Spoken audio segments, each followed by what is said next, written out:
Ahojte, vítajte naspäť na mojom kanáli a pri tomto videu, ktoré bude tutoriálové video a bude to video, ako si urobiť takéto overnight curls, takže ak vás to zaujíma, tak sa pozerajte ďalej. Ahojte, vítam vás ja ešte späť prípravy tých vlasov a ideme rovno na to, vám ukážem, čo všetko budem potrebovať na to. Čo my budeme potrebovať na to.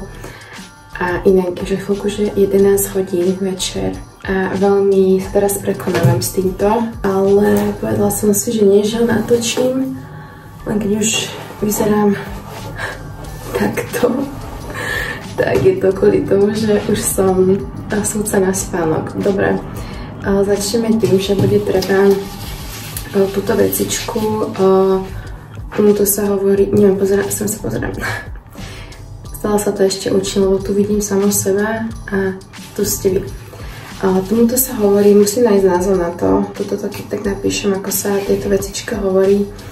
A mám ju zo Sheinu, čo bude treba, samozrejme hrebeň bude treba a 3 gumičky budú treba. Začnem tým, že ešte taký menší tip, že ja mám teraz vlasy umyté, takže sú také, že roar, hej. To sú proste také objemné, hej, to som tým chcela povedať v ľudskej reči. A čím sú vlastne tie vlasy viacej čerstvejšie a také trošku, že sa s nimi dá viacej hýbať, tak tým lepšie potom tie vlnky sú. Takže napríklad, keď nemáte tie vlasy umyté, že čerstvo, tak kľudne si to skúste nastriekať takým sprejom, kde je tam klasická voda, nech sú trošku také navlhčenejšie.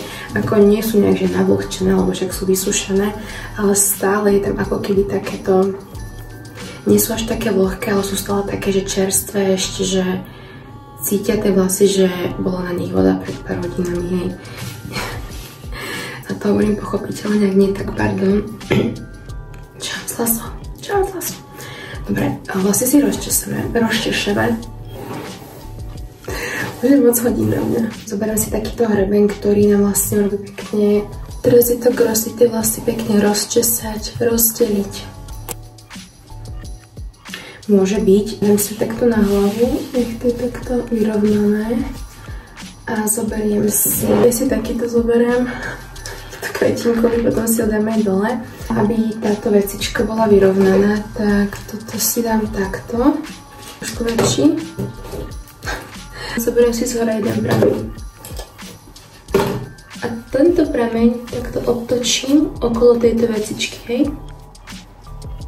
A ako to točím, to vidno, ako to točím, tak beriem ďalší, taký tiež menší prameň.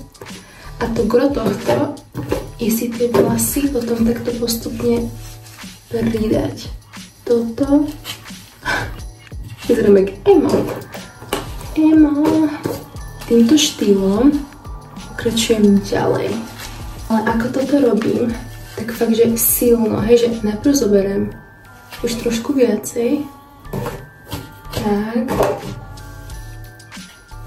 A keď toto idem obtočiť tak poriadne, tým viacej sa to snažím tak pritlačiť k sebe, aby potom tie vlnky boli poriadne a intenzívne. Hovorím poriadne intenzívne, ale v kúčku duše sa bojím, aby som nebola ako Marie Antoinetta. Ale tak pevne verím, že nebudem, že mi to urobí pekné jemné vlny, lebo niekedy to urobí len také jemnúke. Ale to presne záleží od toho, že ako silno si tie vlasy takto zatiahnete, hej. Ale tým, že teraz to celkom silno ťahám, tak bude to asi silnejšie. Takže ku koncu dňa ja som sa varovala aj vás.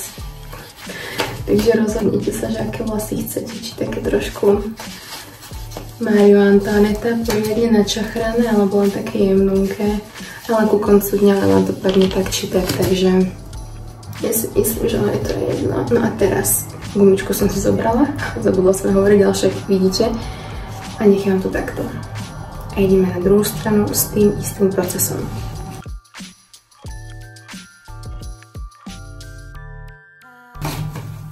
Tak. Ježiš, inak vyzerám. Jo, už teraz som si všimla. Nuž, Pri krásu sa čo? No.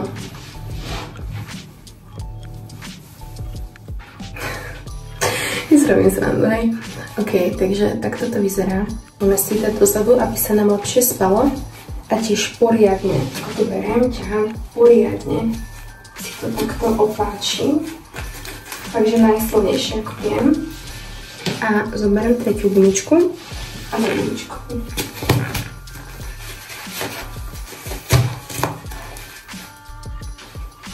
Stačí dvakrát.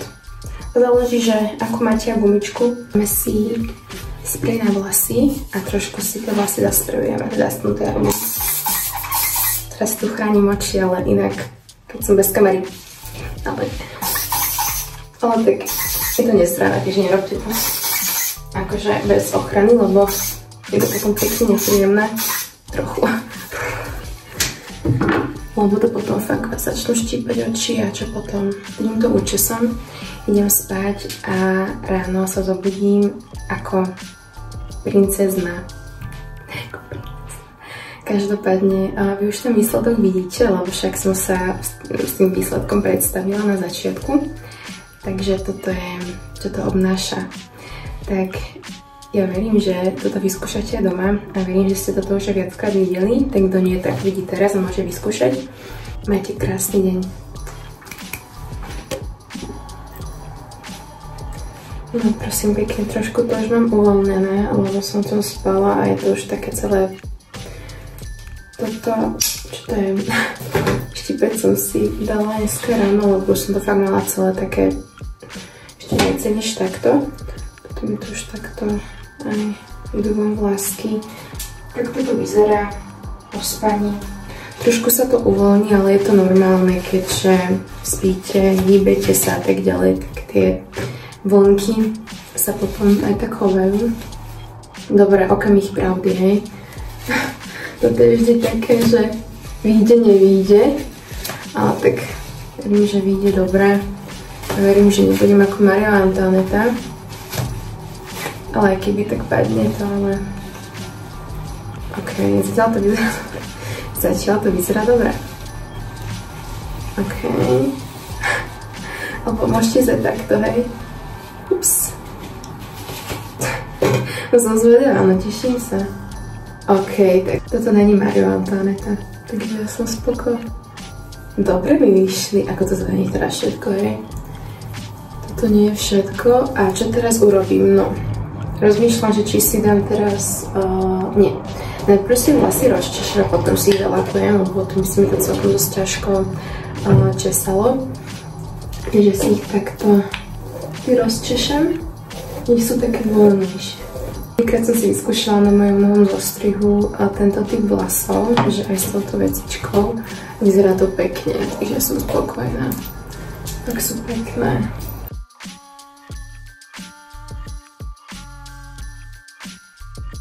Vyšli krásne, takže som za to veľmi rada a teraz už si len ich zasprejujem.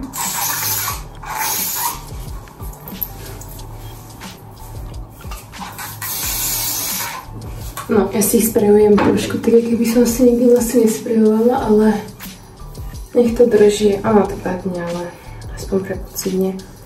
Takže finálny look je tento.